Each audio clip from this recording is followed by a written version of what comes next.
से जुड़े रहने के लिए रणमेरी न्यूज को सब्सक्राइब करें और बेल आइकन को प्रेस करें। आइए डालते हैं बनारस की 10 खास खबरों पर एक पैन नजर। शिवसेना के सांसद संजय राउत के खिलाफ वाराणसी में हुआ मुकदमा दर्ज। विरोध मार्च निकालकर टेंट व्यवसायियों ने जिलाधिकारी को सौंपा ज्ञापन। नगर निगम शहर में अपने संपत्तियों के संरक्षण के लिए कर रहा परिसीमन। रेलवे के निजीकरण पर पूरे देश में हो रहा विरोध, वाराणसी में भी हुआ प्रदर्शन।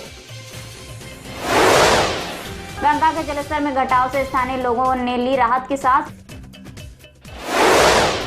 कोरोना काल में दिव्यांगजनों ने डंपी जवाई बाबा से लगाई मदद की गुहार। सड़क पर बेतरतीब ढंग से खड़े वाहन को देखकर भी पुलिस प्रशासन है मौन। आम नागरिक की जमीन पर बिजली विभाग ने गाड़े मनमाने तरीके से अपने खंभे। ठेकेदारों पर हो रहे अत्याचार के खिलाफ एमडी को सौंपा ज्ञापन। गुरु मां की हत्या के बाद किन्नर समाज ने सरकार के खिलाफ किया विरोध प्रदर्शन। अब देखिए खबरें विस्तार से। शिवसेना के सांसद संजय राउत का अभिनेत्री कंगना के खिलाफ अपशब्द बोले जाने के बाद वाराणसी में महिलाओं में आक्रोश नजर आया, जिसके तहत आज वाराणसी के थाना सिगरा पर बेटी बचाओ बेटी पढ़ाओ की संयोजिका रचना अग्रवाल पहुंची और संजय राउत के खिलाफ मुकदमा दर्ज कराया। बेटी बचाओ बेटी पढ़ाओ की प्रदेश संयोजिका रचना अग्रवाल ने कहा कि बेटियों बहुओं के खिलाफ अपशब्द बोलना बहुत ही गलत और दंडनीय अपराध है। किसी प्रतिष्ठित पद पर रहते हुए ऐसा करना बहुत ही गलत है, जिसे बर्दाश्त नहीं किया जाएगा।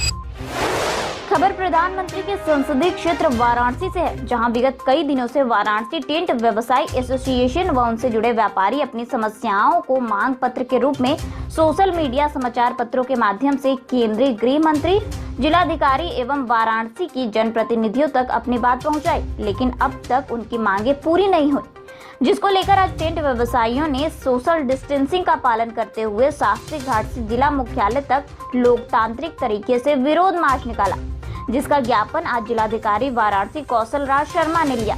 वह 10 व्यवसायियों को आश्वासन दिलाया कि उनकी मांगों को यथाशीघ्र ही पूरा कराने की कोशिश की जाएगी। टेंट व्यवसायियों की तरफ से मुख्य रूप से एसोसिएशन के अध्यक्ष प्रकाश श्रीवास्तव, महामंत्री भीम सिंह, कोषाध्यक्ष जितेंद्र कुमार समेत तमाम लोग शामिल रहे। जैसे कि अनलॉक 4 के बाद सभी व्यापार को सरकार ने अपनी क्षमता के अनुसार खोलने का आदेश दिया, परंतु वेडिंग इंडस्ट्री और टेंट व्यापारियों को किसी भी तरीके की राहत नहीं मिली। 50 आदमी और 30 आदमी का आदेश हुआ है, जिससे आप बताइए कि वाराणसी में संस्कारिक नगरी है, यहाँ पर हिंदू हो चाहे मुसलमान हो चाहे कोई परिवार हो, सबके 100 से अधिक तो परिवार के ही लोग होते हैं।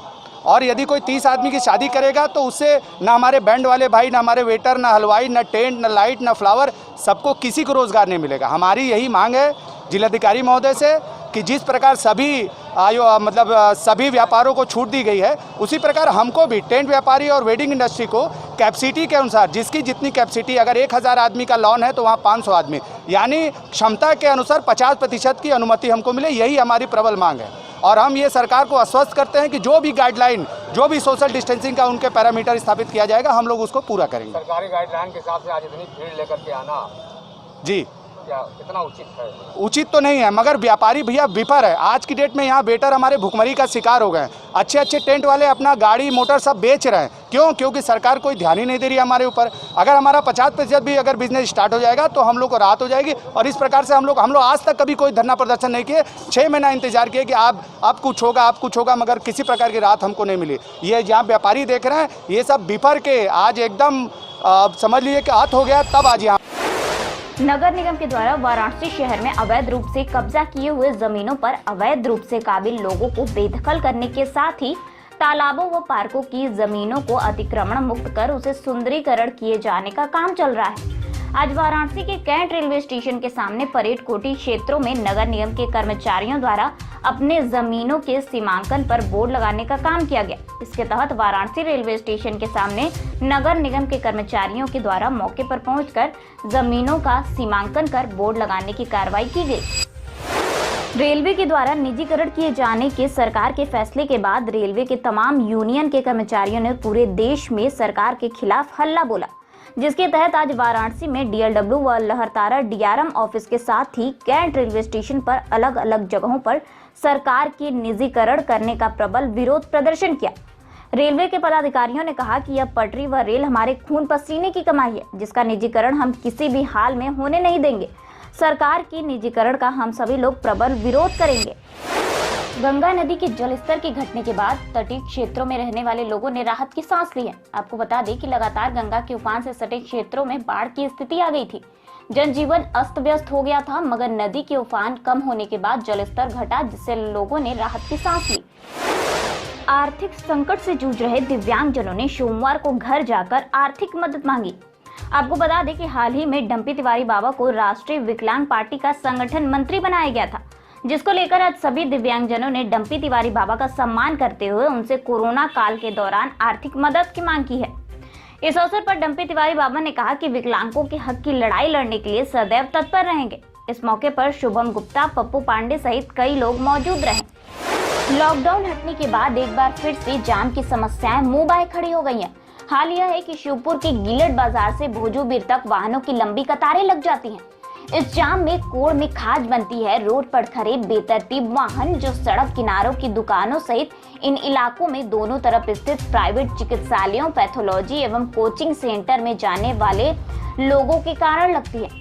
प्रतिदिन सैकड़ों मरीजों के तीमारदारों अन्य लोगों द्वारा हॉस्पिटल, कोचिंग, पैथोलॉजी के सामने वाहन खड़ी कर चले जाते हैं, जिससे रोड पर जाम की समस्याएं उत्पन्न हो जाती हैं। इतना ही नहीं, इनसे क्षेत्रीय व्यापारी एवं क्षेत्रीय निवासी भी परेशान हैं, क्योंकि कभी कभी इनके गेट के आगे भी गाड़ियां खड़ी करके लोग गायब हो जाते हैं, जिससे यह अपने ही घर के बाहर बेगाने की तरह खड़े होकर परेशान होते रहते हैं।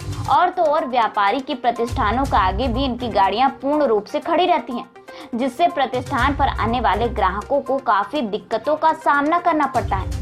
कभी कभी जाम की वजह से इनके ग्राहक भी भाग खड़े होते हैं। इन व्यवसायिक संस्थानों के परिसर में वाहन खड़ा करने की पार्किंग कम है या उसे वह किसी और काम में यूज करते हैं, जिसकी वजह से बीच सड़क पर ही बेतरतीब 4 पहिया से लेकर 2 पहिया वाहन प्रतिदिन खड़े रहते हैं। वर्तमान हाल यह हो गया है कि लोग जाम के साथ आवागमन बाधित के साथ बेतरतीब वाहनों से चोटिल होते जा रहे हैं। देखा जाए तो यह मुख्यालय से सर्किट हाउस होते हुए बाबतपुर एयरपोर्ट का वीआईपी मार्ग माना जाता है। स्थिति इतनी दयनीय है, अगर समय रहते इस पर ध्यान नहीं दिया जाए तो कभी भी कोई बड़ी अप्रिय घटना हो सकती है। आखिर क्या कारण है कि प्रशासन इस पर कड़ी कार्रवाई नहीं करती? आखिर किसकी सह पर रोड को पार्किंग बना दिया गया है? सेवापुरी जनपद थाना क्षेत्र के नरैचा स्थित हरिजन बस्ती के बगल में आबादित क्षेत्रों में सुशील कुमार शर्मा की निजी मकान में मकान बनाने हेतु डाले गए नींव पर बिजली विभाग के ठेकेदार द्वारा जमीन मालिक को बिना सूचना दिए बिजली का 2 खंभा ट्रांसफार्मर के लिए 27 फुट फ्रंट वाले जमीन के सामने मनमाने तरीके से 33 केवी के बिजली का 2 पोल गाड़ दिया गया, जिसकी सूचना पाकर जमीन मालिक सुशील कुमार शर्मा मौके पर पहुंचे।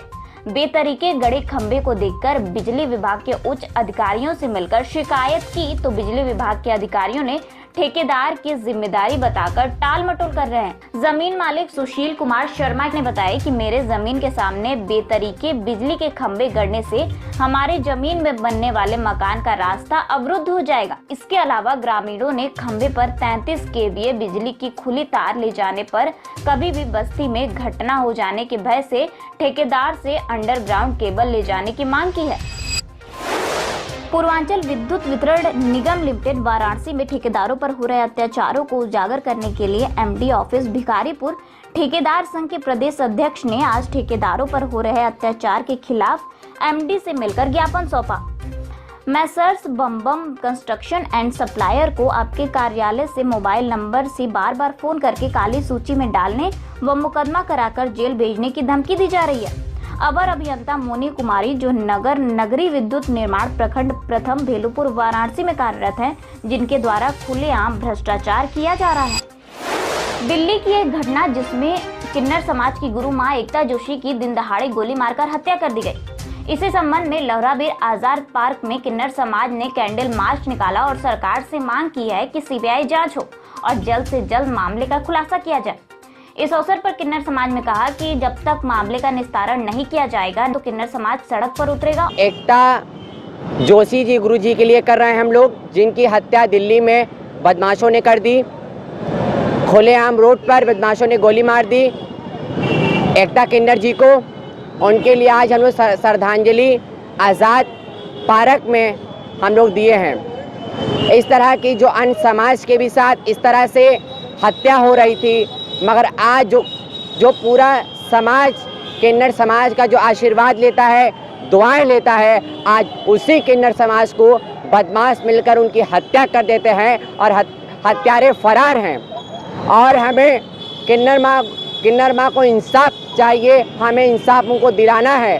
और सुप्रीम कोर्ट से और अपने कानून व्यवस्थाओं से मैं अपील कर रहा हूँ कि उनकी सीबीआई जांच हो और उनको इंसाफ मिले कि आने वाले समय में और किन्नर समाज के साथ ऐसा मतलब दर्दनाक हादसा ना हो।